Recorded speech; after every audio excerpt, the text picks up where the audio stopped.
Buenas tardes, muchas gracias. Como se les he dicho estos días, los 2 días precedentes, muchas gracias a todos ustedes por su asistencia y por darle calor a estas sesiones académicas, ¿no? Por las circunstancias que todos conocemos. Una gran parte de quienes las siguen después en diferido, visualizando las exposiciones, visualizando el conjunto de cada una de las sesiones, pero ustedes que hacen el esfuerzo de asistir presencialmente, hay que agradecerles muy especialmente, de verdad, su presencia, ¿no? Como decíamos el primer día, para quienes han de exponer un tema, encontrar la receptividad y la interlocución, que es el gesto, la mirada de quienes se dirige, de aquellos a quienes se dirige, es fundamental, ¿no? Así que, de verdad, muchísimas gracias por acudir a esta nueva convocatoria de la Cátedra Fundación La Caixa, Economía y Sociedad. Un tema, como decíamos el primer día, que es nuclear entre las preocupaciones, dedicaciones de la Fundación La Caixa, que es todo el tema de la pobreza. Y está con nosotros, además, esta tarde nos acompañan quienes tienen la responsabilidad final de los programas que nosotros les ofrecemos aquí en CaixaForum Madrid. Sergi Loney, director de Prospectiva, Reflexión y Palau Macaya, junto con su colaboradora, sus principales colaboradoras, Silvia Sauquet, a las que les agradezco también su gentileza por acompañarnos. Y sin más, vamos a comenzar. Le damos la palabra de nuevo al profesor Luis Ayala, que seguro que esta tercera sesión tiene el altísimo nivel que han tenido las 2 anteriores, ¿no? Y podemos reservarnos al final unos 25 minutos aproximadamente, 20 o 25 minutos de coloquio, para no terminar nunca más tarde de las 8:30, que es el compromiso que tenemos, ¿no? Pues cuando quieras, querido profesor, querido Luis, empezamos. Pues muy bien, pues yo también reitero el agradecimiento a los aquí presentes, y efectivamente es una sensación, diría casi que entrañable en estos tiempos tan difíciles, ¿no? Hablar, compartir, dialogar con personas cercanas físicamente. Y gracias también de nuevo a la Fundación La Caixa por invitarme a participar en estas sesiones, y a su titular, José Luis García Delgado, de nuevo por contar conmigo. Bien, voy a resumir muy rápidamente lo que hemos hecho los 2 días anteriores para situar esta tercera sesión. Como adelanté el primer día, si han visto, el tono va cambiando cada día, porque analizamos cuestiones distintas y lo hacemos desde perspectivas también diferentes. El primer día el tono era muy descriptivo, era describir cuáles estaban siendo los efectos de la pandemia sobre la pobreza, de dónde veníamos en términos de pobreza, cuáles estaban siendo las primeras respuestas de las políticas públicas. Nos centrábamos sobre todo en el ingreso mínimo vital y cómo ese ingreso mínimo vital analizábamos podía dar respuesta a algunos de los problemas estructurales de nuestra protección social. Fue básicamente lo que vimos el primer día. Ayer la cuestión fue algo diferente. Nos centrábamos ya en estas políticas, las prestaciones monetarias de lucha contra la pobreza, y lo que hacíamos era revisar algunos de los elementos fundamentales que tienen que intervenir en su diseño, que están ligados normalmente a problemas o a dificultades. Ayer decíamos o tratábamos de combinar 2 palabras que a veces son complicadas en políticas sociales: la eficacia y la eficiencia. Ayer hablábamos, por ejemplo, de los problemas de falta de demanda, las dificultades que tienen esas estrategias selectivas que tratan de minimizar errores. A veces los costes de esas estrategias son mayores que sus beneficios. Estudiábamos también el problema de la dependencia, el concepto, los métodos, las aproximaciones y los datos, y cerrábamos la sesión hablando de una cuestión muy relevante en estos temas: ¿cuál es el nivel de gobierno más apropiado para desarrollar políticas de este tipo? Discutíamos las ventajas y desventajas de las opciones centralizadas y descentralizadas. Hoy cambiamos un poco de tono, y el último día lo vamos a dedicar a hablar de sistemas alternativos de lucha contra la pobreza. Lo que hemos visto hasta ahora, fundamentalmente ayer, era un tipo de programas en el que los hogares accedan a una garantía de ingresos siempre que satisfagan un test de recursos, es decir, siempre que su renta esté por debajo de un determinado umbral. Con mayor o menor condicionalidad, pero esa era la filosofía básica.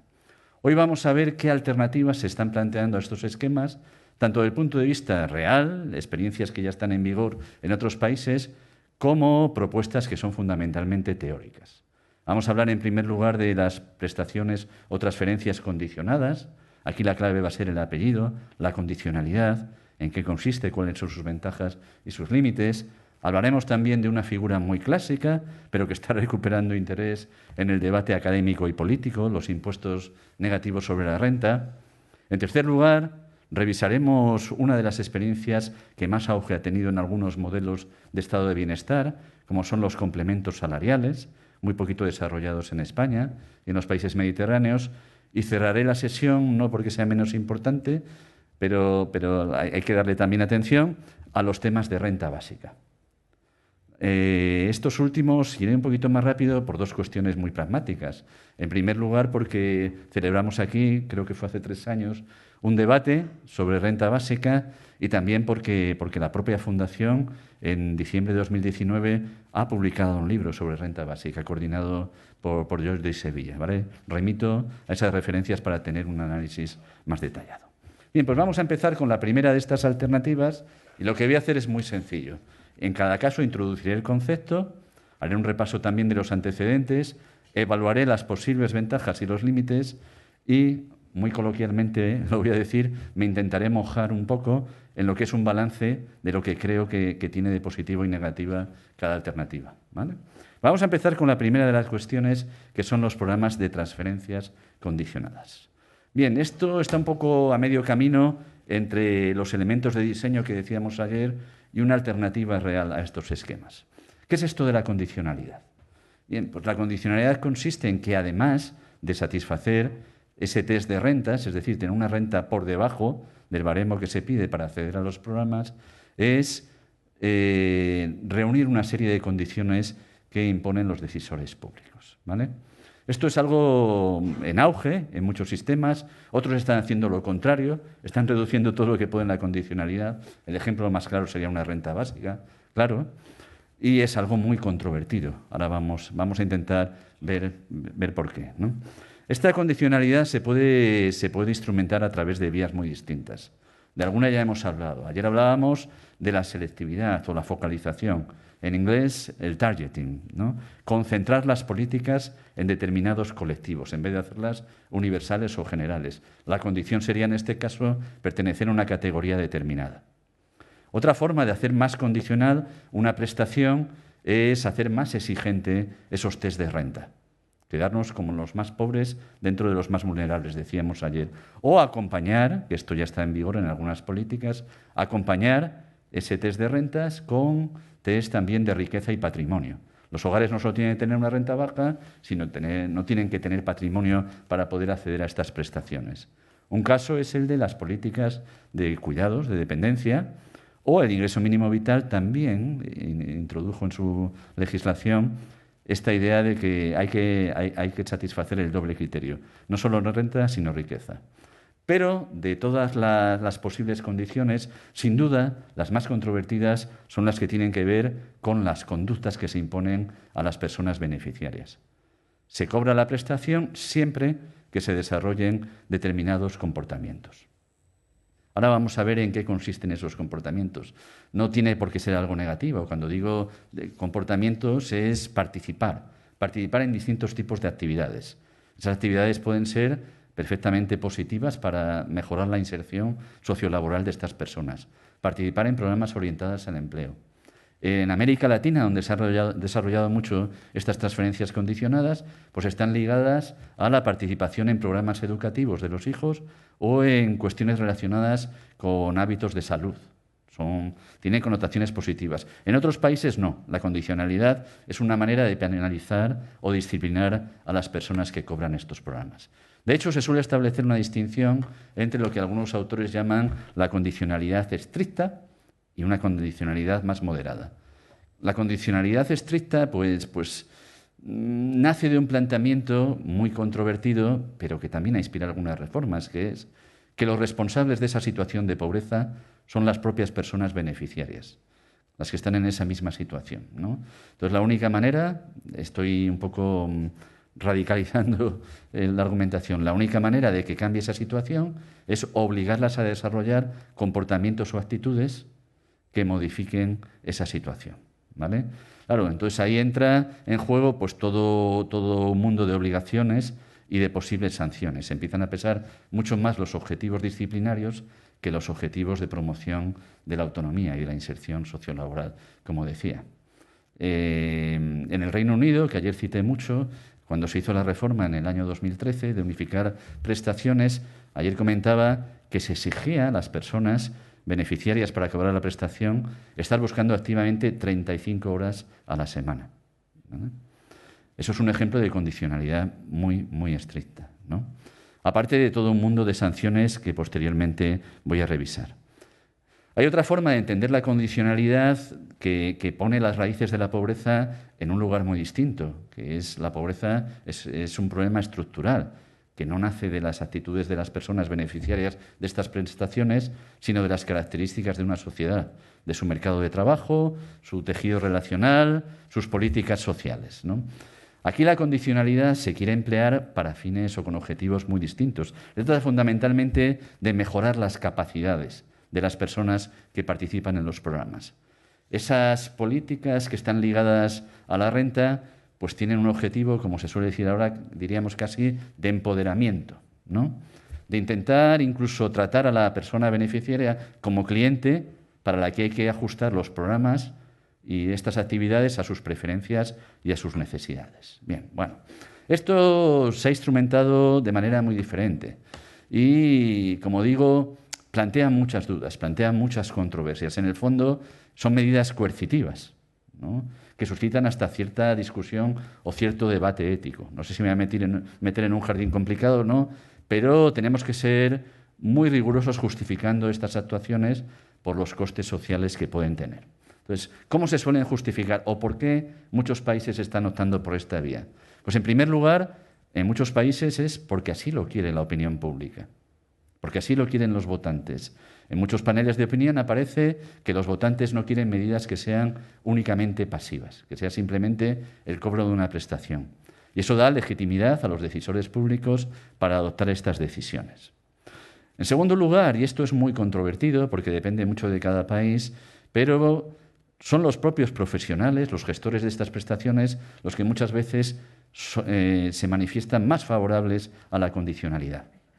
Hace poco me leía un trabajo sobre un estado de bienestar pues muy potente, que es el noruego, donde veía que el 85% de los directivos de los centros de servicios sociales estaba a favor de la condicionalidad, con la paradoja de que aún así la mitad pensaba que no era eficiente, ¿no? Bueno, esto nos da una pista de por dónde van las cosas, ¿no? Cierta confusión conceptual. Otro argumento a favor de la condicionalidad es que si, como ayer, la opción que queremos es la de políticas selectivas, es más fácil instrumentarlo a través de esta vía, imponiendo esas condiciones, ¿no? Hacer prestaciones menos universales y más condicionadas a determinadas categorías o realidades. Esto, como veíamos ayer, pues también sirve para controlar mejor el fraude. Cuando algo es muy condicional, pues solo se quedan en los programas quienes verdaderamente lo necesitan y a la vez pues supone una reducción de costes, ¿vale? Pero hay otra perspectiva que es la que más ha funcionado o la que más ha motivado las reformas en algunos países, que es esa idea de transformar instrumentos pasivos en instrumentos activos, activar a las personas, ¿no? Darles herramientas, habilidades o capacidades para una mejor inserción laboral. Esto en sí mismo también es discutible desde un punto de vista ético, como en general es discutible cualquier política que se rige desde el principio de la equidad categórica. Ese principio, recordemos, es imponer a los ciudadanos el consumo de determinados bienes porque creemos que es bueno para su interés, aunque sea pasando por encima de sus preferencias, ¿no? Esto pues, no deja de ser una forma de paternalismo. ¿Cómo ha cristalizado todo esto? ¿Qué están haciendo los países? ¿Cómo se están renovando los esquemas? Pues fundamentalmente casi todos han apostado por la vía de dar más peso a las medidas que tratan de promover la inserción sociolaboral. Han ido incorporando, cuando no han nacido ya con ellos, instrumentos de orientación para el empleo, de facilitar las transacciones cuanto antes al mercado de trabajo, a veces de apoyo directo, acompañado casi todos los casos de mayores exigencias en el cumplimiento de medidas, en el recorte de las cuantías, etcétera, etcétera, ¿no? Todo esto se ha materializado en reformas importantes. En la Unión Europea, en los debates que antes se hablaba sobre pobreza y exclusión, ahora se habla más de inclusión activa.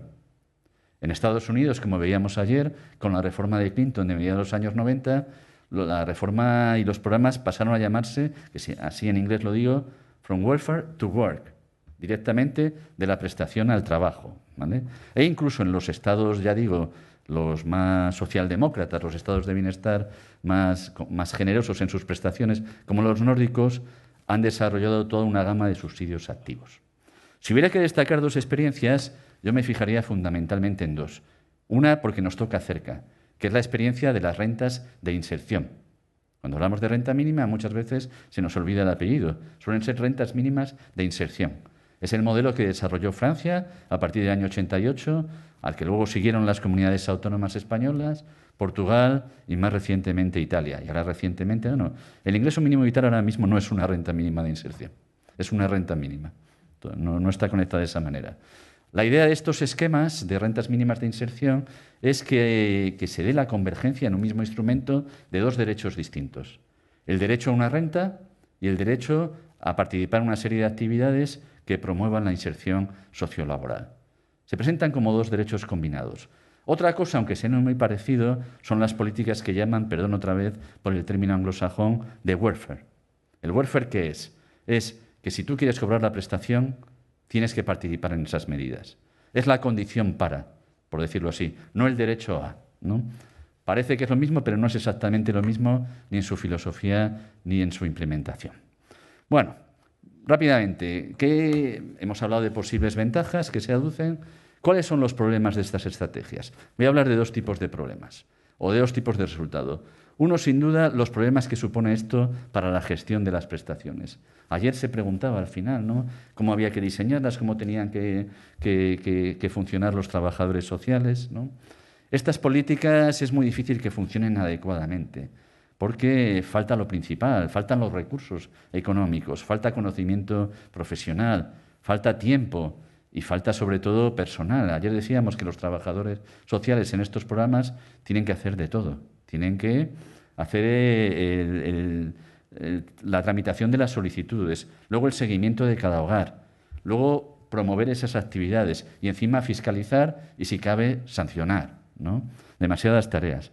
En segundo lugar, casi todos los países, en vez de optar por lo que decíamos, por itinerarios individuales muy ajustados a las necesidades de cada hogar, lo que hacen es plantear medidas muy generales.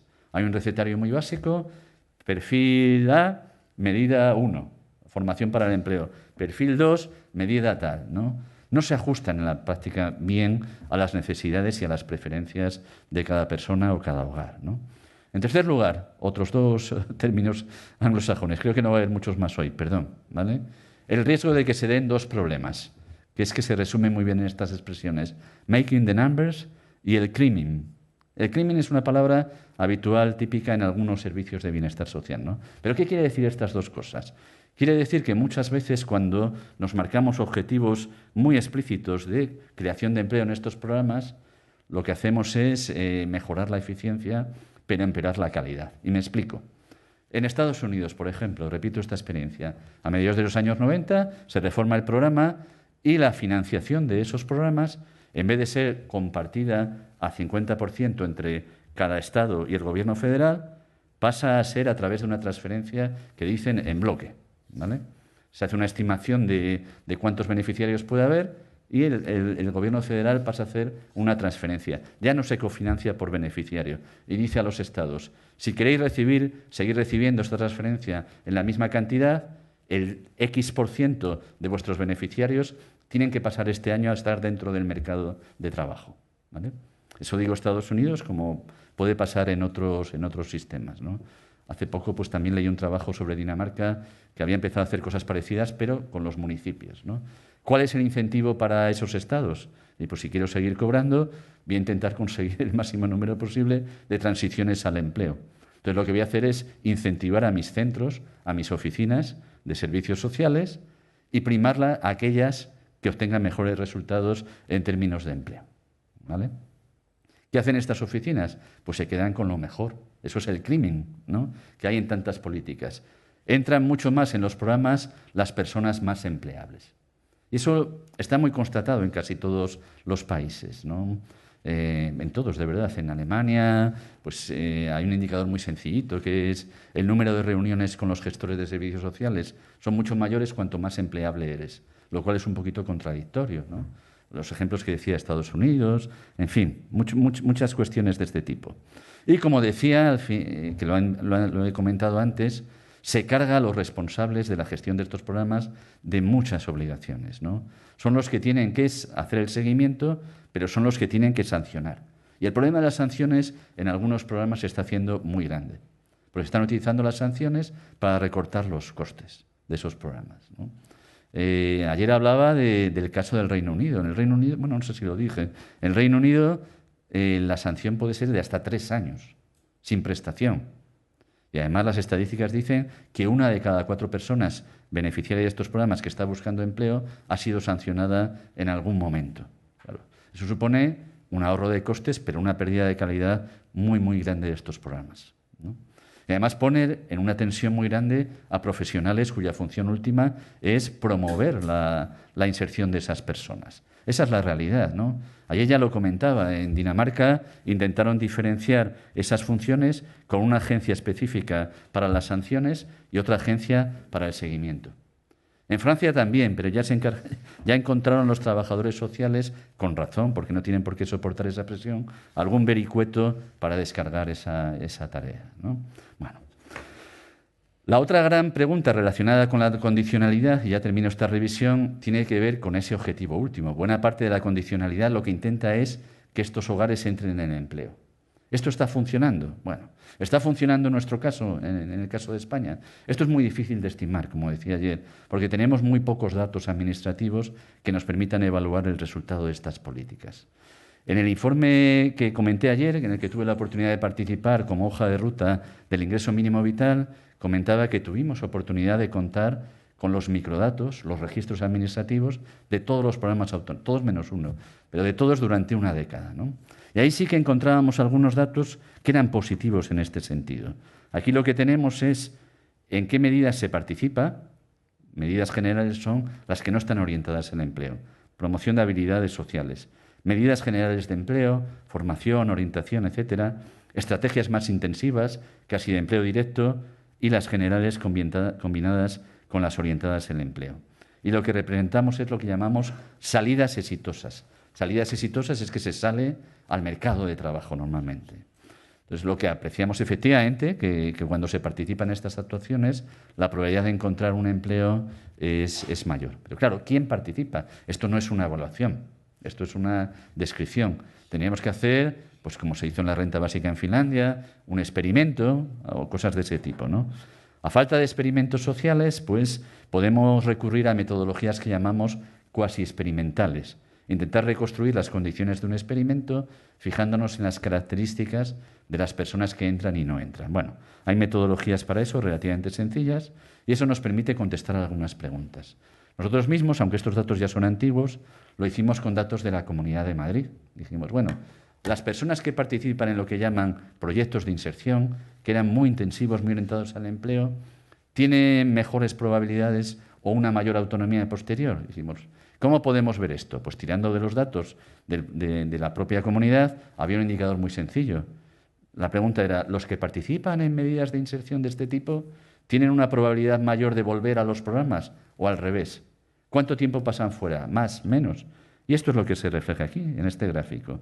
Tenemos los participantes, aquí en negro, y los hogares que sirvieron de controles para comparar en rojo. Y esta es la probabilidad de reentrada, ¿vale? Siempre más baja entre los que participaban en proyectos de inserción, que además pasaban más tiempo fuera del programa.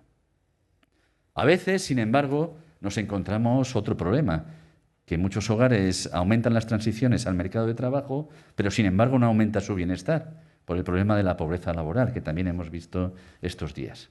Pues otra pregunta que nos planteamos en algún momento para la evaluación era, pues casi me atrevo a decir, ofrecer una matriz a los decisores públicos. Una matriz en el sentido que comparábamos distintos tratamientos con muchos indicadores posibles, ¿vale? Muchas entradas, muchas salidas, que nos servía para decirles a los decisores, si usted quiere poner en marcha una política, digamos, de activación, la mejor podría ser esta. Pero si lo que usted quiere es reducir las carencias materiales de los hogares, la política podría ser esto, ¿no?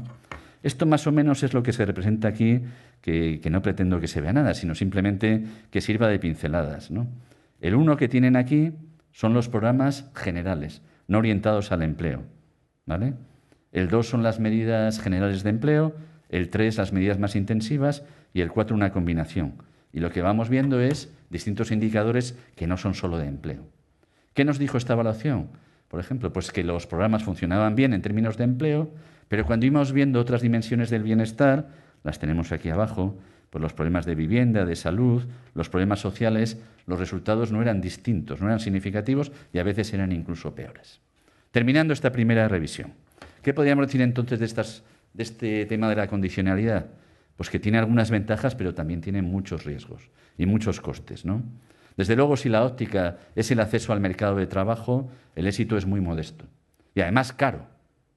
Crear un puesto de trabajo a través de estos programas, pues es una inversión importante. Y la pregunta es, ¿por qué tiene que ser desde aquí, desde estos programas? Con perdón, que son muy poquita cosa dentro de lo que es el estado de bienestar, ¿no?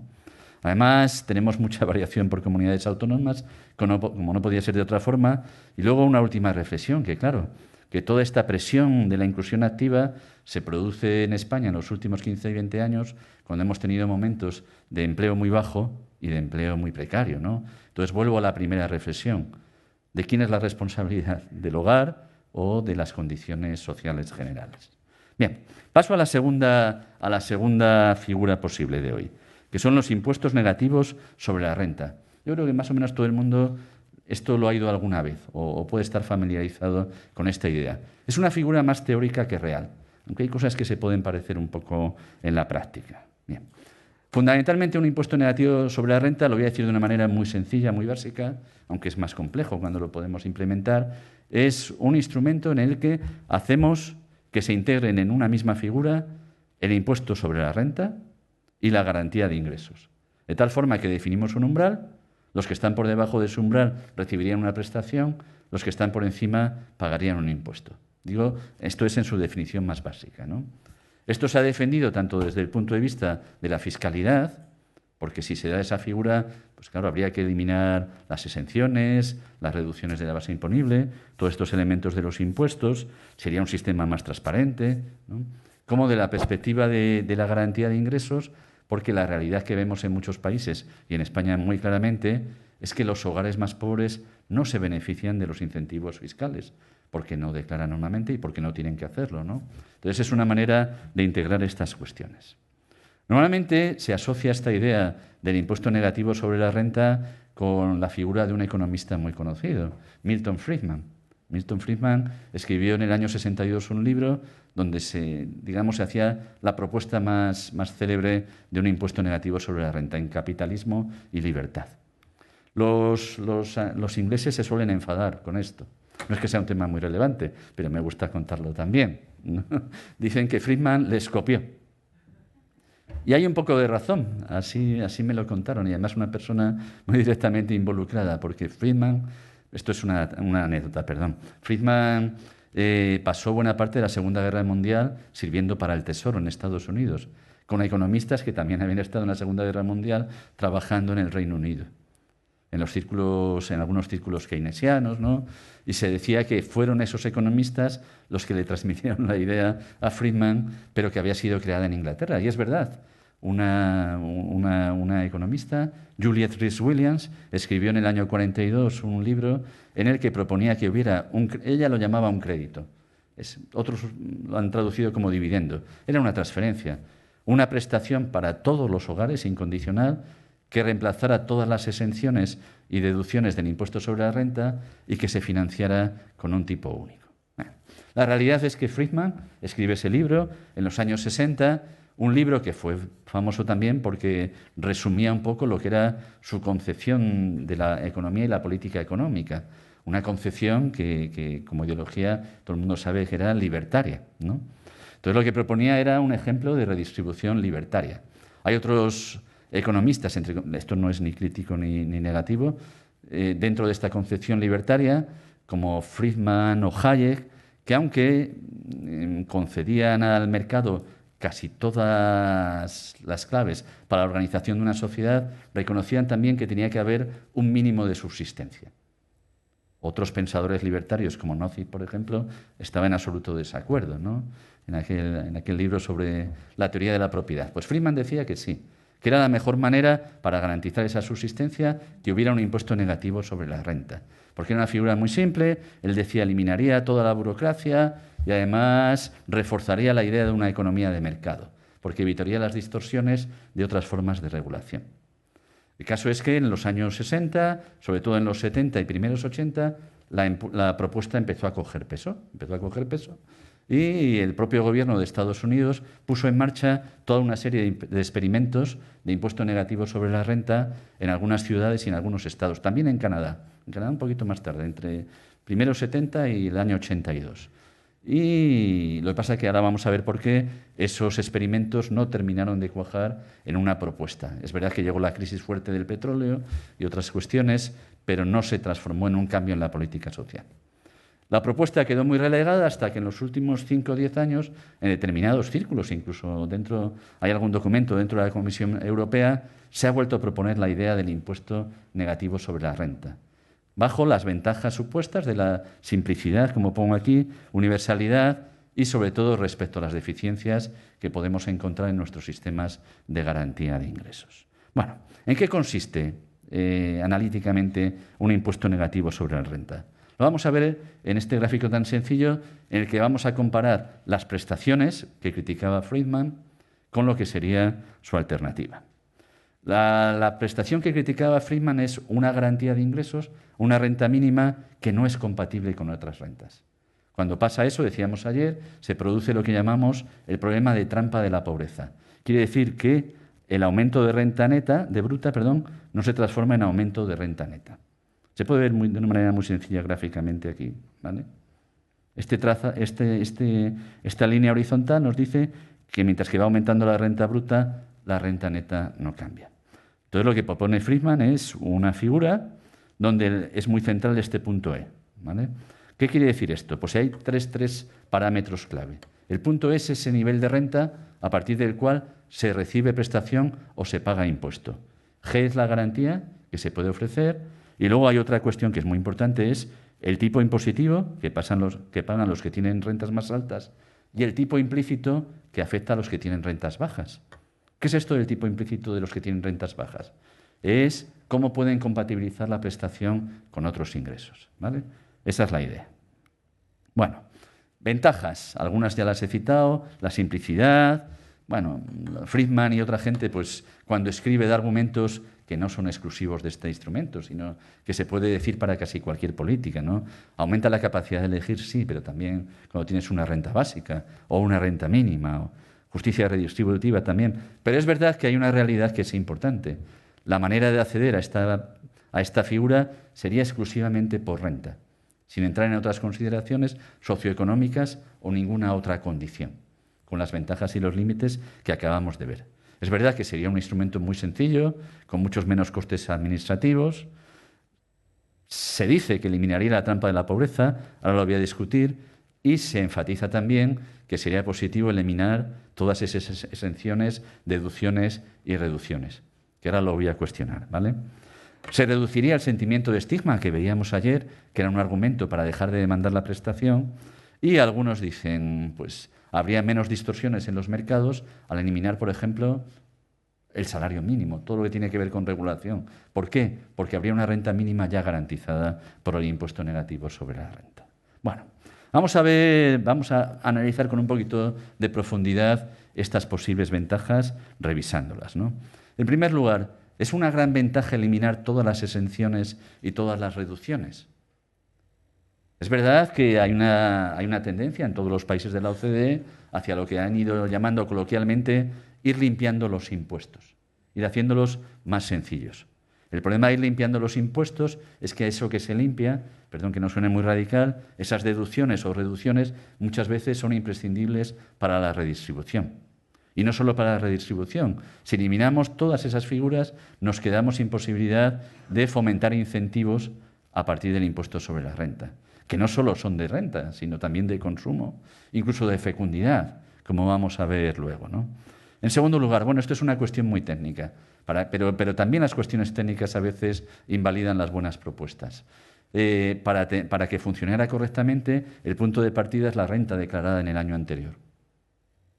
Si se produce pues, una emergencia, un shock, diríamos una pandemia, ¿no? Va a haber un desajuste siempre entre el crecimiento de las necesidades, es decir, entre la renta real en cada momento y la renta pasada. Esto, bueno, tampoco es una crítica muy fuerte porque le pasa a muchas prestaciones, entre otras al nuevo ingreso mínimo vital. Pero la principal dificultad está en lo difícil que sería, primero, mantener un mismo nivel de protección como el que ofrecerían ahora todos los subsidios. Segundo, fomentar incentivos laborales. Y tercero, que el número de personas que cobraran prestación dentro de este esquema fuera lo suficientemente manejable como para que el gasto no se disparara. Eso es muy difícil, es muy difícil. Y a priori es que es muy fácil intuirlo, ¿no? Si queremos a la vez garantizar una renta suficiente y dejar a que los hogares compatibilicen sus rentas con las rentas de la prestación con rentas del trabajo, el coste fiscal es muy alto. El coste fiscal es muy alto, ¿no? Pero en cualquier caso, cuando se presentan estas alternativas, y se tramitaron, y el presidente Nixon puso en marcha un programa piloto de impuesto negativo sobre la renta, el gran argumento no era ninguno de los que he dicho. Bueno, lo he dicho muy rápidamente. El gran argumento era que iban a mejorar los incentivos laborales con un impuesto negativo sobre la renta, por esta eliminación de la trampa de la pobreza. Vamos a centrarnos un poco en ese argumento. Y para verlo, pues ofrezco otra vez un esquema muy sencillo, muy básico, ¿no? Es el esquema de decisión que afronta cualquier persona sobre trabajar más o trabajar menos, ¿no? La restricción que tenemos siempre está dada por la renta o por las horas de trabajo u ocio. Si queremos tener una renta alta, nuestro ocio será muy bajo, el punto B, y si queremos tener mucho ocio, nuestra renta será muy baja, ¿no? Sobre esta restricción vamos confrontando nuestras decisiones. Claro, estas restricciones se modifican con las políticas públicas. Entonces,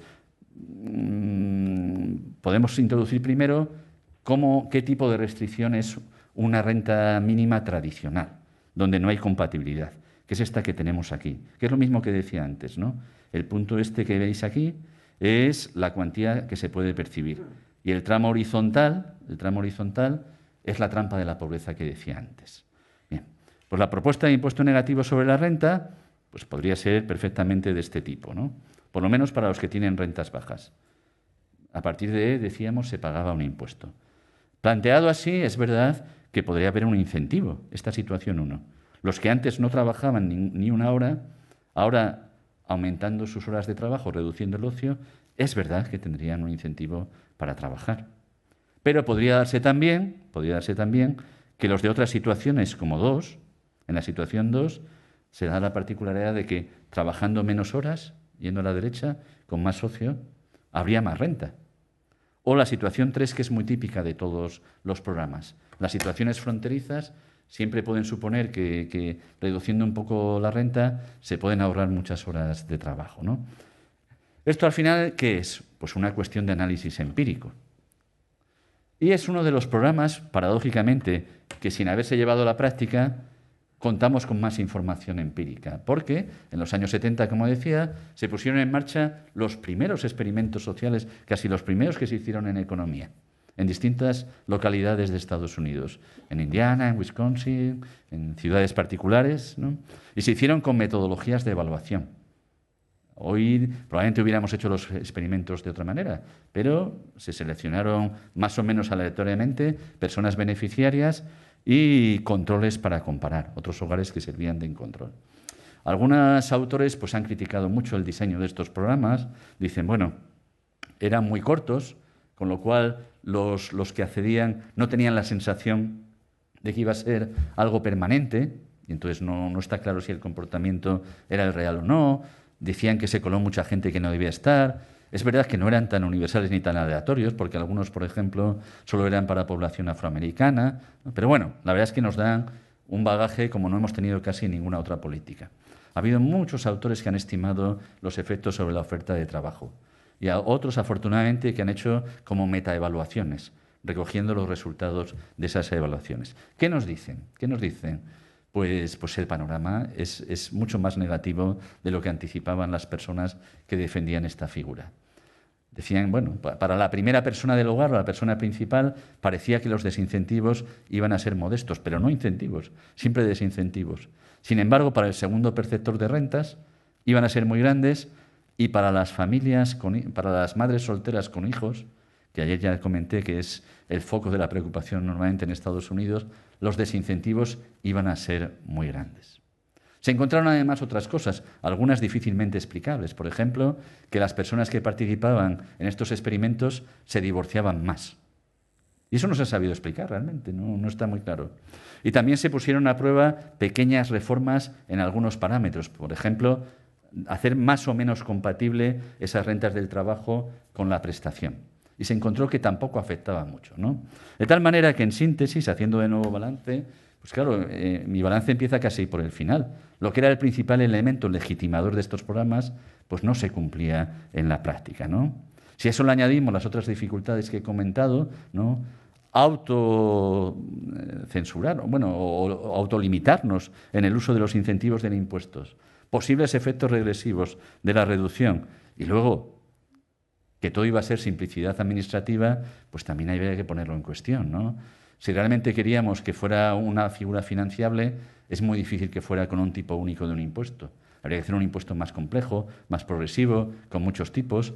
Habría que llevar el impuesto a millones de contribuyentes que ahora no están, con grandes diferencias territoriales. ¿Sería un impuesto negativo por jurisdicción? Sí, no, etcétera. Bueno, en cualquier caso, como en otras figuras que vamos a ver hoy, no hay que quedarse solo con lo negativo. Esta idea de impuesto negativo también nos da unas pistas para la mejora de lo que tenemos. Ayer hablábamos en algún momento, o antes de ayer mejor, perdón, de los problemas de las prestaciones familiares en España. En España las prestaciones familiares, la prestación por hijo, son muy, muy bajas. Yo creo que lo explicó Olga Cantó cuando estuvo dando aquí sus clases magistrales, ¿no? Son muy bajas, son muy bajas. Cuando comparamos la prestación con la media de la renta, la mediana, encontramos que de los 27 países de la Unión Europea, España tiene la menor intensidad protectora. ¿Cómo se ayuda a las familias normalmente o de qué tipo de beneficios, a qué tipo pueden acceder las familias? Pues a los que ofrecen impuestos sobre la renta. Y las familias de renta más baja no entran. Podríamos pensar, por ejemplo, en que hubiera esas deducciones por hijo, de las que se benefician las rentas medias y las rentas altas, fueran reembolsables para las familias de rentas bajas. Es una cierta forma, a su manera muy sui generis, de un impuesto negativo sobre la renta. Tiene sus costes, pero es una posibilidad. Bien, paso a la tercera de las figuras que quería comentar hoy, los complementos salariales, ¿vale? En inglés los llaman los inward benefits. La idea de estos complementos se separa bastante de lo que hemos visto hasta ahora, porque casi todas las prestaciones que hemos visto de renta mínima más o menos surgen en un contexto en lo que se quiere es que las personas que no tienen un trabajo tengan al menos una renta suficiente. La idea de un complemento salarial es muy distinta. Se quiere que las personas que trabajen aumenten sus horas de trabajo, pero además aumenten su renta. Se definen para personas que están trabajando, ¿vale? La idea es muy sencilla, un subsidio por hora trabajada, que puede ser creciente o decreciente. Esta es una figura que han adoptado en gran medida, sobre todo los países anglosajones. Hay en otros países europeos, los hay en Holanda, bueno, en Países Bajos, como hay que decir ahora, y en otros países, pero fundamentalmente donde más se han desarrollado es en el Reino Unido y en Estados Unidos. La idea, repito, es conciliar esa doble necesidad, aumentar la participación laboral de nuevo y aumentar la renta. Claro, esto es muy importante en países que tienen tasas de pobreza laboral muy altas, como vimos el primer día, y entre los grandes de la Unión Europea o de los distintos modelos de estado de bienestar, pues España está sin duda a la cabeza, ¿no? Por eso se está planteando cada vez más Hubo un partido ciudadano, un partido, no sabía si iba a decir el nombre, he dicho un partido ciudadano. Hubo un partido que lo propuso como gran medida de su programa electoral hace pocos años, Ciudadanos, ¿no? La introducción de un complemento salarial. Es interesante entonces ver los problemas y las ventajas que puede plantear esta figura, porque hay mucha incertidumbre, ¿no? ¿Realmente reduciría la pobreza? ¿Realmente mejoraría la participación laboral? ¿No habría un riesgo de que se trasladara a los empleadores y de que pagaran salarios más bajos? Bueno, pues vamos a revisar también esta figura. El concepto, repito, es muy sencillo, es un pago por hora trabajada, que se puede instrumentar a través de vías muy distintas. Algunos países lo hacen a través de su impuesto sobre la renta y otros como una transferencia directa. En el Reino Unido, por ejemplo, la pagan los empleadores y luego se lo devuelve, bueno, la pagaban antes de la reforma, ¿vale? Puede ser para personas o puede ser para hogares. Normalmente funciona mejor cuando son instrumentos individuales. Y se puede definir de manera muy flexible, claro. La cuestión es qué es lo que se pretende realmente. Hay subsidios salariales que han intentado que los que no trabajan se incorporen al mercado de trabajo. Efectos en ese margen. Otros lo que quieren es que los que están trabajando poco, porque la renta, las horas, los salarios que no les compensa trabajar más horas, incorporen su participación laboral, ¿vale? En cualquier caso, como en cualquier prestación, la clave es la cuantía. La cuantía es lo que hace que el sistema genere más o menos incentivos y más o menos redistribución. Y sobre todo también, esto es importante, cómo se combina con otras políticas. Ahora voy a explicar por qué. Bien. Como decía, los ejemplos más conocidos son los anglosajones. En Estados Unidos, yo diría que se ha convertido en el gran programa, mucho más que la renta mínima. Ayer lo veíamos en aquel gráfico para explicar por qué fluctuaban los determinantes en el largo plazo, ¿no? En Estados Unidos, su instrumento, el Earned Income Tax Credit, estas son las siglas, es una política muy reconocida y la verdad es que muy aceptada socialmente. Es un esquema muy sencillo que ahora voy a explicar, porque lo vamos a intentar simular, donde a medida que se van trabajando más horas va creciendo la prestación, luego se estabiliza y luego se va reduciendo hasta que se alcanza un salario suficiente. Ahí se ha encontrado que tiene importantes efectos sobre la redistribución y la pobreza y sobre todo también que genera incentivos para la incorporación al trabajo. En general, hay un colectivo, como decíamos ayer, pues en ese caso son las mujeres casadas con hijos pequeños, donde se han producido pequeños desincentivos. Pero en general, el balance neto es el que mejora la incorporación al mercado de trabajo. Y además es un programa, ayer hablábamos de esta palabra, el take-up, ¿no? El porcentaje de acceso, en el que es muy alto, más del 90%.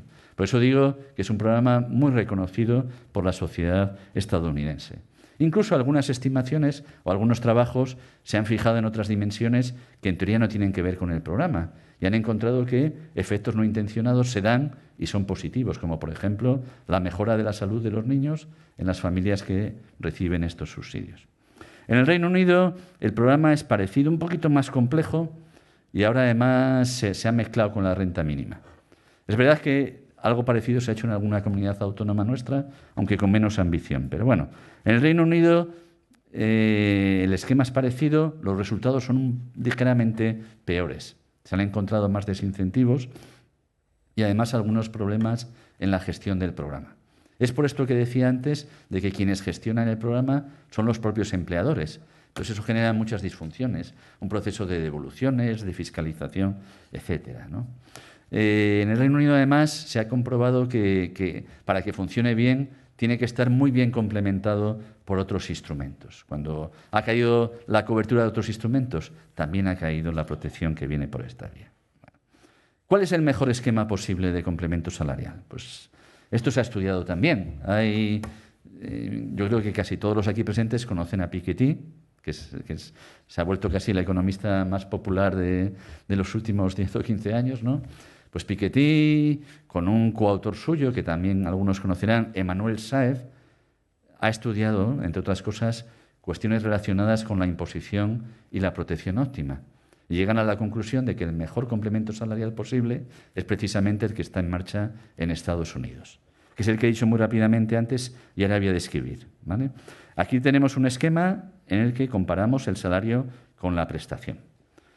Este esquema consistiría en que en una primera fase a medida que va creciendo la participación laboral, la prestación también va aumentando. Lo hace a una tasa que cada gobierno puede fijar. Cuando se alcanza ya esa cuantía máxima, se cobra durante un tiempo y para no producir un desincentivo no se retira de inmediato, se va reduciendo también progresivamente a otra tasa. De tal manera que hay 3 etapas, una de crecimiento, se llama phase-in en inglés, otra estable, plató, y otra decreciente, ¿vale? Bueno, este es el esquema óptimo. La pregunta que algunos autores se han hecho, nos hemos hecho es, ¿y esto serviría para la experiencia española? Como nos ha dicho algún partido y como han manifestado algunos autores que tienen mucha fijación con estos modelos anglosajones. Pues la verdad es que nuestra experiencia de complementos salariales es muy, muy limitada. Prácticamente no tenemos en España y en la mayoría de los países mediterráneos. No existe esa tradición. La realidad está muy lejos de eso. Tenemos alguna reducción de la base imponible por rendimientos del trabajo, también tenemos deducciones por hijos, ¿no? Lo más parecido es lo que llamamos la deducción de 100 euros por maternidad. Mujeres que trabajan con hijos pequeños, ¿no? Que es una prestación de 100 euros, 1.200 euros, 1.200 euros al año, que cada vez ha sido más importante. Ya hay casi 1 millón de mujeres que la cobran, pero que las pocas evaluaciones que se han hecho nos dicen que los efectos que se pretendían de lograr una mayor incorporación laboral son realmente muy modestos y luego tampoco es que sea un instrumento muy redistributivo, porque no hay condición de renta, ¿no? Entonces, en algún trabajo que hemos hecho, lo que hemos intentado es simular qué pasaría si transformamos esta deducción en un complemento salarial, de tal manera que el coste sería neutral. Todo lo que estamos gastando en esta prestación lo transformaríamos en ese complemento salarial, ¿vale? Bueno, ¿qué hemos encontrado en estas estimaciones? Pues lo primero, un efecto positivo en cuanto a la participación laboral. Repito, cuando pasamos de un instrumento general a un instrumento concentrado en mujeres de renta más baja y con hijos pequeños. Aquí no sé si se ve muy bien, pero aparecen algunos resultados interesantes, ¿vale? Esta era la distribución de las mujeres por horas trabajadas. Bueno, voy a quitar esta luz.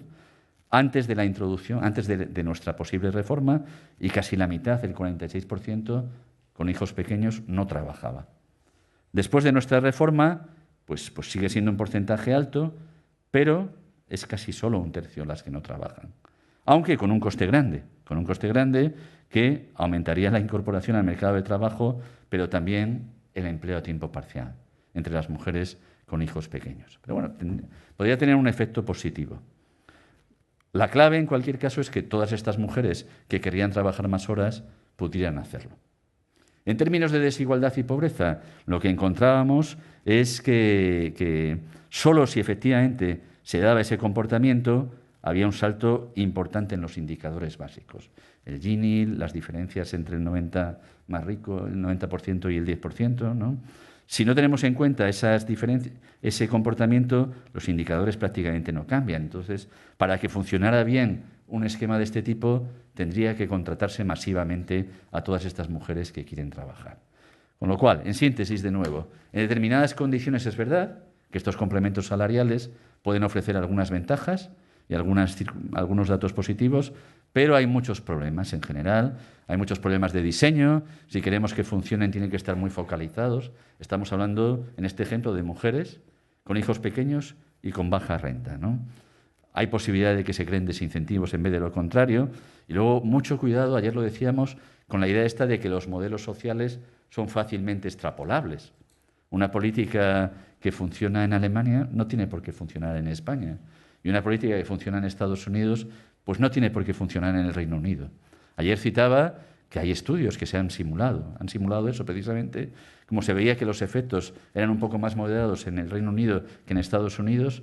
¿Qué pasaba si trasladábamos los parámetros del complemento salarial estadounidense al Reino Unido? Mejoraba un poco esa capacidad redistributiva, pero ni mucho menos alcanzaba los niveles de Estados Unidos, ¿no? Por lo tanto, puede ser una posibilidad, pero también con muchos límites. Bueno, y en el poco tiempo que me queda, voy a hablar de la última alternativa. Pueden ser mucho más. Yo he destacado estas 4, pero pueden ser mucho más. Y esta, la verdad, es que estuve reflexionando sobre si incluirla o no, la renta básica. ¿Por qué? Porque para muchas personas la renta básica no es un instrumento de lucha contra la pobreza. Es una forma de organizar la sociedad de un modo diferente. Algunos dicen que es el pilar de una organización social alternativa. Pero es verdad, y lo vamos a ver ahora, que muchos autores también enfatizan la renta básica o defienden la renta básica frente a las deficiencias de nuestros sistemas tradicionales de garantía de ingresos. Por eso la incluyo como alternativa. Bien. Es una idea más conocida y que se está renovando, ¿no? Ha sufrido muchos vaivenes en el tiempo desde que se formuló por primera vez. Encontramos muchas experiencias desde principios del siglo XX, pero es verdad que ha sido ahora cuando más auge ha cobrado, incluso dentro de la pandemia, con algunas actuaciones de algunos países, ¿no? ¿Por qué este renovado interés? Pues por muchas circunstancias que casi no merece la pena contar porque ya las hemos ido revisando. Porque permanecen los problemas de pobreza y desigualdad, porque se están dando formas de empleo que no pueden ser cubiertas con los instrumentos tradicionales de la protección social, están cambiando mucho los procesos productivos, la digitalización, la automatización, y eso no puede ser cubierto por esos esquemas tradicionales y por los propios límites de estos esquemas tradicionales. Bien. La idea es muy sencilla, es que todo el mundo recibiera una renta de manera incondicional. Aquí precisamente lo que define el instrumento es la ausencia total de condicionalidad. La recibiría tanto una persona de renta alta como de renta baja, o incluso de tipologías de edades muy diferentes. Y esto se ha argumentado, se ha defendido desde planteamientos ideológicos muy diferentes, desde la idea de libertad a la propia idea de igualdad. El autor más conocido, Philippe Van Parijs, escribió un libro en los años 90 que era Libertad igual para todos, para hablar de renta básica, ¿no? Pero en general, detrás de una propuesta de renta básica, es verdad que sí que hay una idea de justicia redistributiva y también de cierta flexibilidad del sistema económico. Pero, como decía antes, con un acento muy diferente. Para algunas personas es simplemente una alternativa a unos sistemas de garantía de ingresos que funcionan mal, como hemos visto, que son estigmatizantes, que no llegan a los más vulnerables, pero para otros es la pieza o el ancla desde el que construir una nueva sociedad. Esta idea cada vez está siendo más popular. En el European Social Survey, que es la encuesta que toma el pulso a las valoraciones de los ciudadanos europeos, hace 3 años encontrábamos que casi 2/3 de los ciudadanos europeos estaban a favor de la introducción de una renta básica. También es verdad que cuando se les presentaban los límites en forma de fiscalidad y posibles desincentivos laborales, el 50% pasaba a poner alguna objeción. Pero eso no ha evitado que esta contradicción que sea un tema no solo, ahora lo voy a comentar, de discusión teórica, sino que está en marcha en algunos parlamentos, incluso en algunos países. No hay una experiencia real de renta básica en casi ningún país. Siempre se cita el famoso fondo de petróleo, del petróleo de la bahía de Alaska, pero esa es una realidad muy minoritaria. Además, la cuantía es baja. Pero sí que ha pasado, hay propuestas en el Senado francés, hubo un referéndum en Suiza, aunque la contestación negativa fue fulminante, y se están empezando a poner experimentos de gran escala en muchos países. El más conocido ha sido el finlandés, que se abortó antes del final porque se vio que los resultados que se querían obtener ya se tenían, que tampoco fueron muy satisfactorios, y está en la boca incluso de los que parece que están marcando nuestra agenda del futuro, ¿no? Desde Bill Gates, Elon Musk, Jeff Bezos y el fundador de Facebook, que se me ha olvidado ahora cómo se llamaba, ¿no? Pero todos ellos, en distintas manifestaciones, han dicho que una renta básica podría ser el futuro para nuestra sociedad. Bueno, esto también ha recibido una atención creciente en el debate académico. Los propios autores que antes decía, Atkinson trabajó buena parte de su último periodo académico dando vueltas a la idea de una renta básica de participación, y la propia OCDE ha empezado a considerar propuestas y estimaciones, ¿vale? Muy rápidamente, ¿qué argumentos son los más sólidos que podemos encontrar hoy para defender una renta básica? Luego una mínima revisión crítica. Bueno, un bloque de propuestas se justifica sobre todo por esa posible respuesta a los grandes cambios que estamos viviendo en nuestra realidad laboral y económica, ¿no? La sustitución sobre todo de empleos por robots. Una segunda vía de defensa es la que dice que los resultados sobre pobreza y desigualdad serían mucho mayores con una renta básica. Y una tercera, que yo creo es la más consistente, la que dice que una renta básica eliminaría buena parte de las deficiencias de los subsidios que vimos ayer, ¿no? eliminaría el problema de la trampa de la pobreza, no tendría estigma porque sería universal, por lo tanto el take-up sería al 100%, no habría tantos costes administrativos, sería automática, etcétera. Bueno, vamos a detenernos con un poquito de calma en algunos de estos argumentos. Y yo directamente me quiero implicar, ¿vale? De todos ellos creo que no es precisamente el mejor el que sostiene que la renta básica es imprescindible por los cambios tecnológicos que estamos viviendo. Fundamentalmente por la incertidumbre que podemos tener sobre el saldo final de esos procesos, ¿no? Y ese es el punto de partida al que aquí pongo. En aquellos países donde más ha avanzado la digitalización y la automatización, menor es la tasa de desempleo, ¿no?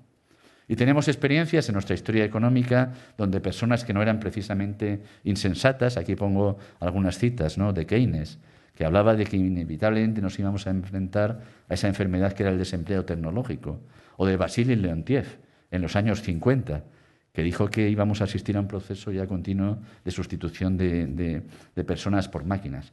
Y no lo dijo para el 2050, lo dijo para el tiempo en que formuló sus planteamientos, ¿no? Es verdad que la evidencia no es concluyente, pero sí empiezan a haber datos de suficiente calado. Daron Acemoglu, una persona muy respetable, está encontrando efectos negativos de la automatización, ¿no? El Banco Mundial, sin embargo, los encuentra, dice que en poco tiempo la mitad de los trabajos van a ser reemplazados por máquinas o por robots, pero que ese empleo puede absorberse por otros sectores productivos. Yo creo que la incertidumbre es todavía demasiado grande como para decir que la principal justificación de una renta básica es el cambio tecnológico. Respecto al tema de la desigualdad y la pobreza, pues hombre, todo es relativo, depende cuál fuera la cuantía de esa renta básica. Las estimaciones que hacemos con los datos que ya tenemos, es decir, ¿qué pasaría si reemplazáramos todas las prestaciones que tenemos actualmente y las dividiéramos per cápita, que ese es el cálculo natural? La renta básica sería muy baja y la reducción de la pobreza mucho menor que la del sistema actual. ¿Qué pasaría si la renta básica fuera igual al umbral de pobreza? Pues que el tipo impositivo necesario sería también muy, muy, muy elevado, ¿no? Bueno, se podría hacer más selectiva, menos selectiva. Y luego está el argumento de si afectaría positivamente al mercado de trabajo. Aquí hay muchas posturas encontradas y yo creo que hay excesos por todas partes, ¿no? Por un lado, los defensores de la renta básica defienden con ardor que mejorarían los incentivos laborales y la participación laboral. No tenemos resultados concluyentes. El experimento de Finlandia, la verdad, lo que nos dice es que mejoró el bienestar de las personas que participaron, pero no los resultados en términos de incentivos, ¿vale? Y la práctica, ayer lo comentaba, la sensibilidad de la participación laboral a los salarios y a las prestaciones en general es relativamente pequeña. Pero bueno, como ya vamos mal de hora, me centro en el último gran problema, claro. Si queremos una renta básica que sea suficiente, que reduzca sustancialmente la pobreza, hay que hablar de financiación. La forma más habitual de desarrollar un esquema de renta básica, nos dicen que la óptima es una renta básica acompañada de un impuesto sobre la renta con un tipo único. Hay algunos economistas que lo han estimado para España, en Cataluña, Raventós, Salcarons, Torrents, donde decían que nos íbamos casi a los 300.000 millones de euros, pero que eso se podría financiar con un tipo único del 49%. A ver, un tipo único del 49% para todos los contribuyentes, pues es un tipo difícilmente sostenible. No es exagerado y además, pues estos autores suelen decir, bueno, recordemos que en Estados Unidos no hace mucho el tipo máximo era del 90 y tantos %. Pero primero, otras instituciones que han estimado el coste de la renta básica, el BVA, hay gente aquí del Instituto de Estudios Fiscales que lo ha hecho, nosotros lo hemos hecho también con Euromod, nos dice que el coste sería muy, muy elevado si queremos una renta básica que sea suficiente.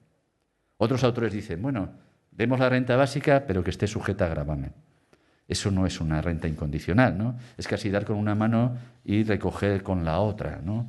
Si no integramos además a las clases medias en esto, pues no se va a financiar. Bueno, a modo de balance, a pesar de todo lo que he dicho, yo creo que una renta básica tiene muchas ventajas. Y la principal ventaja es la de falta de condicionalidad, ¿no? Que es lo que está lastrando más los sistemas de garantía de ingresos actuales, ¿no? Todo lo demás yo creo que es menos relevante en la discusión. Pero de nuevo, como antes decía, aprovechemos lo bueno de estas propuestas, ¿no? ¿Por qué no empezar a pensar no tanto en una renta básica, pero sí en una prestación universal por hijo. Somos uno de los 7 países de la Unión Europea que no la tiene. Y son los países que tienen más pobreza en estos hogares. Bueno, para terminar, un resumen muy rápido. Problemas de las prestaciones condicionales. Hay que hacer un análisis coste-beneficio y ver si estas obligaciones, si esta libertad limitada de las personas que participan compensan estos escasos efectos sobre el empleo. Desde luego creo que un impuesto negativo sobre la renta no es una alternativa muy razonable. Los complementos salariales, tal como los he descrito, podrían aportar, pero siempre que estuvieran muy complementados por prestaciones más sólidas, ¿no? Algunas comunidades autónomas es a lo que están tendiendo. Y, como decía ahora, los interrogantes que nos abre una renta básica no están ni mucho menos resueltos, ¿vale? Pero, repito, todas las alternativas nos ofrecen posibilidades de mejora de lo que tenemos hasta ahora. Bueno, discúlpenme que hoy me he ido un poco más en el tiempo, pero todavía nos queda un tiempo para la discusión. Muchas gracias.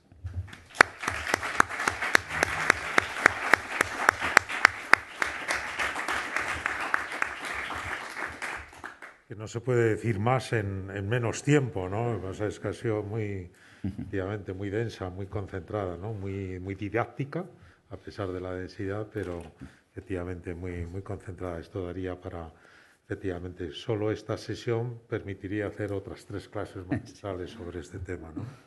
Bueno, pues vamos a comenzar el debate. Tenemos 2 o 3 palabras y yo después le voy a decir a Olga Cantó por alusiones. Pero bueno, empezamos por Marta Pascual, me parece, sí. Y después profesor Rillo. Buenas tardes, profesor. Sean concisos, por favor, sí. Y así nos damos más tiempo. Mi comentario y pregunta es sobre los complementos salariales. Me han parecido muy interesantes los resultados que ha sacado también, incluido el aumento del Gini Index, que normalmente es tan difícil de mover de hecho, me ha parecido que pueden ser una oportunidad muy buena para España, porque, bueno, el mercado laboral español tiene 2 problemas estructurales, ¿no? Uno es que tenemos una cantidad enorme de trabajo temporal versus indefinido, y otra es que hay un mercado B enorme, ¿no? Entonces, esto es una realidad del mercado laboral español que lo hace estructuralmente pues complicado. Y este complemento salarial podría incentivar a que la gente entrara más en el sistema, ¿no? O sea, que entrara más, saliera de ese mercado B y declarara impuestos o declarara su trabajo y para también recibir este incentivo, ¿no? O sea, me ha parecido como interesante cómo podría aplicarse para incentivar, por supuesto, además el tema también de autónomos, bueno, un montón, o sea, estos mercados en España que no están, que no nos parece rentable hacerlo legalmente, ¿no? Y luego, bueno, me gustaría escuchar su opinión sobre eso. Y luego estaba pensando que lo que comentaba del tiempo parcial respecto a las... En realidad, yo creo que el tiempo parcial, que se observe más trabajo a tiempo parcial, no es un indicador negativo. Yo creo que igual el futuro lleva a mucha gente a decidir tener una vida donde puede trabajar de tiempo parcial. No es lo mismo el contrato temporal, que efectivamente es mucho más precario que el indefinido, que el trabajo parcial. También me gustaría escuchar su opinión. Bien, vamos a hacer como estos días de atrás, vamos a agrupar 2 o 3 intervenciones, por favor, el profesor Orrillo y después usted. Sean concisos y así nos damos más tiempo. Rápido. ¿Por dónde empezamos? ¿Por dónde empezamos en España para construir ese Estado social que reduzca la pobreza y que tenga un mínimo de consenso en el espacio político? Casi que lo apuntaba al final. Pues empezaría por la ayuda universal por hijo, las ayudas a trabajo parcial, por ejemplo, para fomentarlo. Y una tercera intervención, por favor.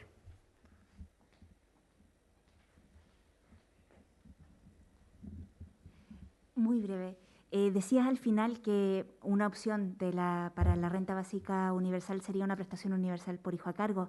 Me preguntaba si podríamos pensar lo mismo del impuesto de renta negativo, de hacer un impuesto de renta negativo infantil, con las deducciones fiscales hacia los niños y prestaciones. ¿Cuáles serían los límites y posibilidades de esto? Muchas gracias. Muy bien, pues vale, Luis, ¿quieres Vale, muy bien. la primera tanda de...? Cada día son más difíciles las preguntas. Vale, pues nada, empezando con lo que decía Marta al principio. Bueno, a ver, no está muy claro que un complemento salarial vaya a hacer que aflore más la economía sumergida. ¿No? Claro. Podría darse incluso la circunstancia contraria, ¿no? Lo que pasa es que, a ver, yo siendo completamente honesto, lo que veo es que los complementos salariales funcionan bien en los países donde hay mucha desigualdad salarial y mucho subempleo. Estos días hemos hablado de la peculiaridad de nuestra realidad laboral, que tenemos subempleo y desempleo, ¿no? Entonces, darle una iniciativa muy grande al complemento salarial como figura central dentro de la protección, pues yo creo que tiene un riesgo grande, ¿vale? Tiene un riesgo grande. Pero aún así, pues antes lo comentábamos, hay algunas comunidades autónomas. El País Vasco ha intentado o está intentando convertir su renta mínima en doble función de garantía de ingresos, pero también de complemento salarial, ¿vale? En el fondo es lo que nos falta por saber un poco también del ingreso mínimo vital, de cuáles van a ser esos incentivos, cómo se va a permitir compatibilizar la prestación con las rentas del trabajo. Si eso es así, en cierta manera también podría funcionar como un complemento salarial. Pero su generalización como gran instrumento de la protección social en un país como España, yo creo que tiene muchos riesgos, ¿vale? ¿Cuál es la consecuencia negativa? Bueno, podrían pasar muchas cosas. Una, como que las ayudas, como hemos visto en otros ámbitos, se trasladaran más a los empleadores que a los asalariados, ¿no? Y eso no solo no reduciría la desigualdad, sino que tendría el efecto estrictamente contrario, ¿no? ¿Vale? Luego ya digo, lo que nos dice la evidencia comparada es que en los países nórdicos no tienen mucho peso, ¿no? Porque su mercado de trabajo responde a otras características, ¿no? Y esto que comentabas del empleo a tiempo parcial, por supuesto que puede ser, si hubiera capacidad de elección, podría ser un resultado positivo en sí mismo, ¿no? Pero la experiencia que tenemos, desgraciadamente, desde la salida de la crisis anterior, es que es precisamente lo contrario, que hay una falta de voluntariedad muy clara en todo el empleo a tiempo parcial creado. Es una solución no deseada, ¿no? Pero es la única alternativa con lo que se han encontrado muchos trabajadores en la salida a la crisis, ¿no? Es verdad que no tenemos cultura del empleo a tiempo parcial en España. Bueno, cultura.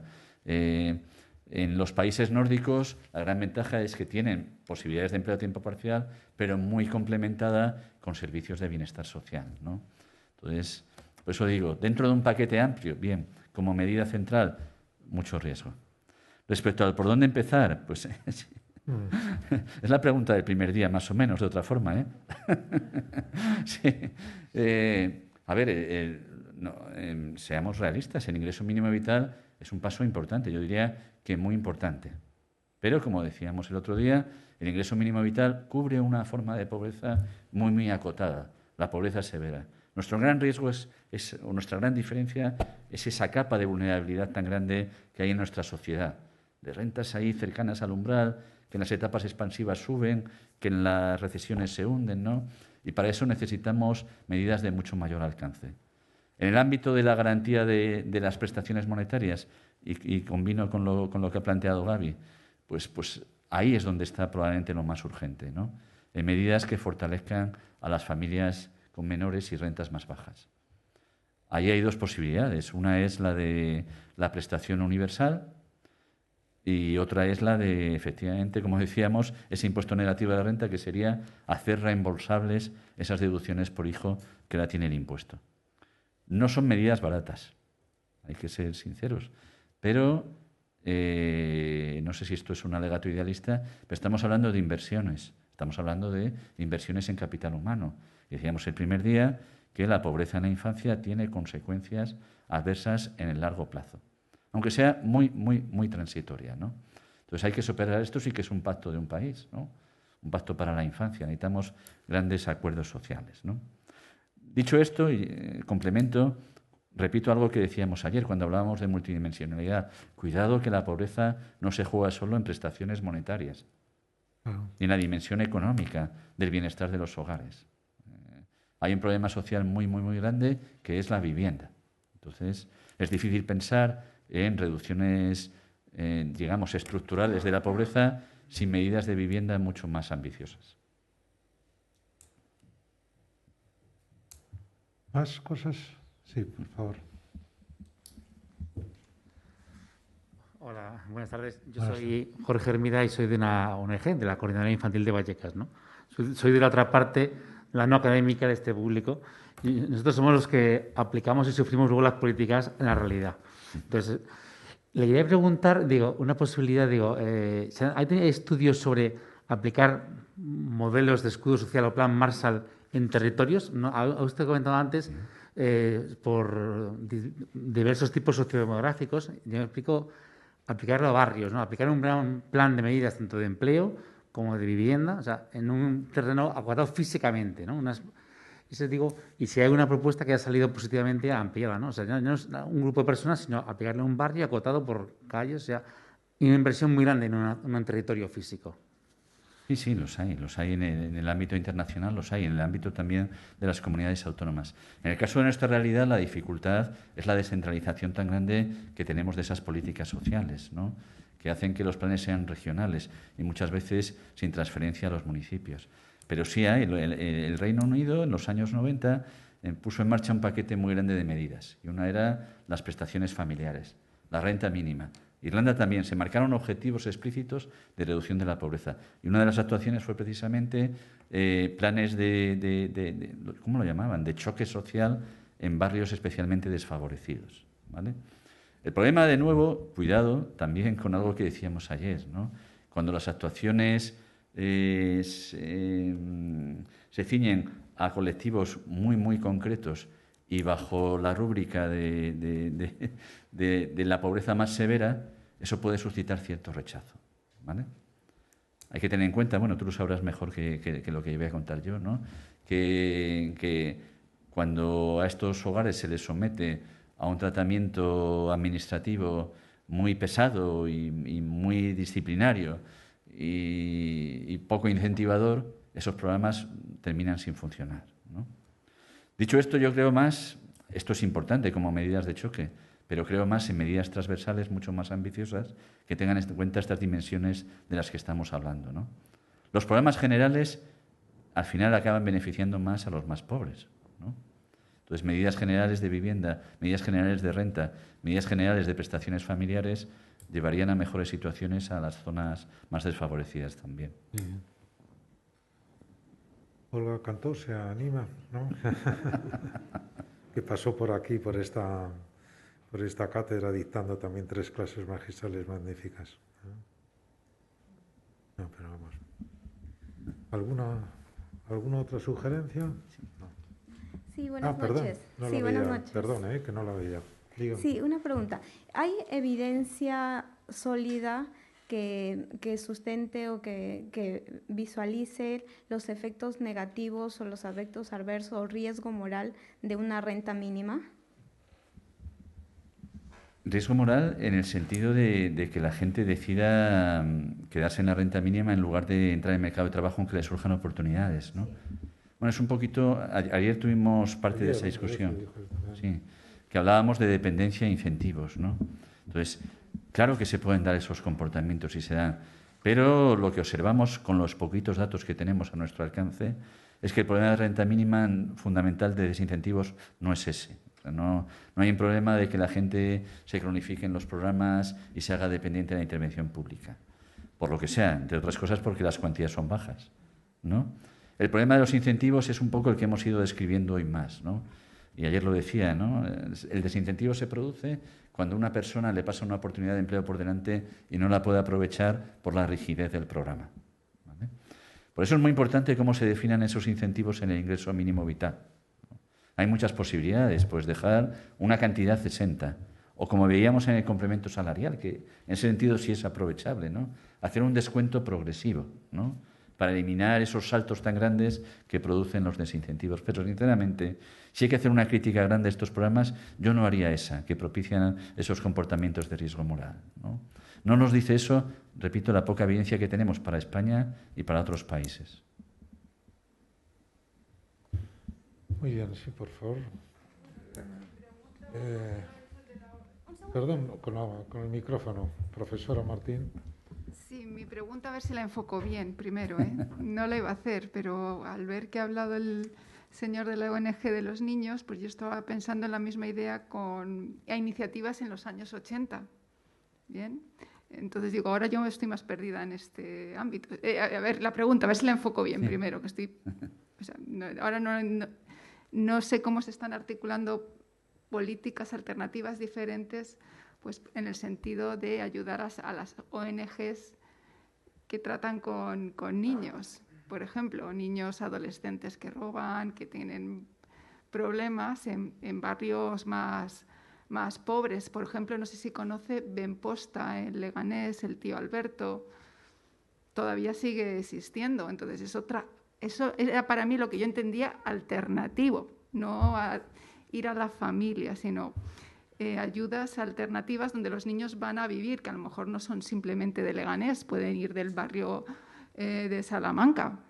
En el Benposta de Leganés había niños de todo tipo, y las habilidades que tenían pues pueden dar lecciones a otros niños por sus habilidades, montar a caballo, etcétera, etcétera. Es una integración muy diferente, es muy alternativo. Entonces, bueno, esas iniciativas de los años 80 que siguen existiendo en los barrios y están en los municipios, pues no simplemente Vallecas, en Valencia también hay otras iniciativas, había oído, o sea que están por toda España. Entonces, es otra forma de articular las políticas a determinados colectivos muy, muy definidos, no son la familia. Eso por los niños, pero por el psiquiátrico, por ejemplo, de Leganés, con los años 80, cuando salen, se abren y pueden salir, entonces ayudar al director para integrar a todas esas personas en ese municipio, porque luego todos acaban conociéndose en municipios, aunque sean grandes. Entonces, bueno, pues ahí lo que ha dicho de articular políticas alternativas no estarían dirigidas a la familia o al hogar, sino a ONGs para ayudar a esas familias en esos municipios. Es vertebrar la sociedad de otra forma. Entonces, luego los médicos participan en esas iniciativas, etcétera. O sea, no sé si la he enfocado bien, ¿eh? Sí. Pero es lo que yo conocía como alternativo. Bueno, yo contesto según cómo lo he entendido, que no sé si estamos en la misma sintonía, ¿no? Yo creo que de la pregunta lo que se puede desprender es una cuestión que yo no he abordado, que es muy relevante, que es qué papel juega en todo esto esa parte de la sociedad que no es la administración, ¿no? Es que la administración ayude a eso. Sí, por eso. ¿Cómo se combina, digamos, el tercer sector o todo el tejido asociativo en la gestión y el desarrollo de estos programas, ¿vale? Eso no hemos hablado, es un tema muy, muy interesante, ¿no? Sobre todo cuando hablamos de políticas de inserción, porque eso es como se está actuando en muchas comunidades autónomas. A ver, a las realidades más vulnerables es muy difícil que llegue la administración por los problemas que decíamos ayer, por esquemas complejos, por falta de recursos, por falta de confianza de los ciudadanos, ¿no? Entonces, si queremos combinar objetivos tan complejos como garantizar rentas, implicar al tercer sector, que haya desarrollo local, pues tienen que participar todos los actores sociales. Ese es el ideal. Problemas muchas veces que en esa combinación o en esas alianzas a veces se producen distorsiones muy grandes, porque cuando hay sistemas de financiación de esas asociaciones que son muy estables en el tiempo, a ver cómo lo digo sin que suene muy mal, ¿no? Algunas asociaciones son las que pasan a depender de esos programas. El problema no es de dependencia de los beneficiarios a veces, sino de las asociaciones, ¿no? Entonces hay que ver qué fórmulas están funcionando mejor para articular eso. Y luego hay una iniciativa social enorme, afortunadamente, que va por fuera de estos programas de la administración pública. Pero el gran desafío es implicar, ¿no? Pues en algunos programas, aquí en la Comunidad de Madrid, durante en los años 90, no llegaba a la gente de la calle el programa, no llegaba, porque había un divorcio entre administración y las personas que estaban en la calle. ¿Cómo se empezó a lograr? Con asociaciones. Había una asociación que se llamaba Realidades, que integraba. En los programas de vivienda es parecido, ¿no? Ahora, en el ingreso mínimo vital, el último decreto que se ha aprobado es que algunas asociaciones van a certificar cosas. También eso tiene su punto de revisión crítica, ¿no?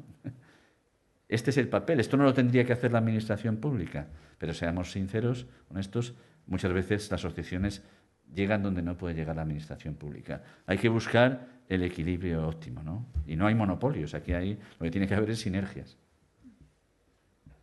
Muy bien, pues nada más, estamos en hora, nos quedan solo unos minutos. Termino como comencé, muchas gracias de verdad a todos ustedes por su asistencia, por su participación después en los coloquios y muchísimas gracias a Luis Ayala, que no haya que esperar, como decíamos el primer día, esta es la tercera vez que pasa por la cátedra, pero ha habido que esperar en cada ocasión 3 años para que llegue la siguiente, que la siguiente no haya que esperar 3 años, Luis, porque han sido magníficas estas exposiciones. Muchas gracias. No, muchas gracias.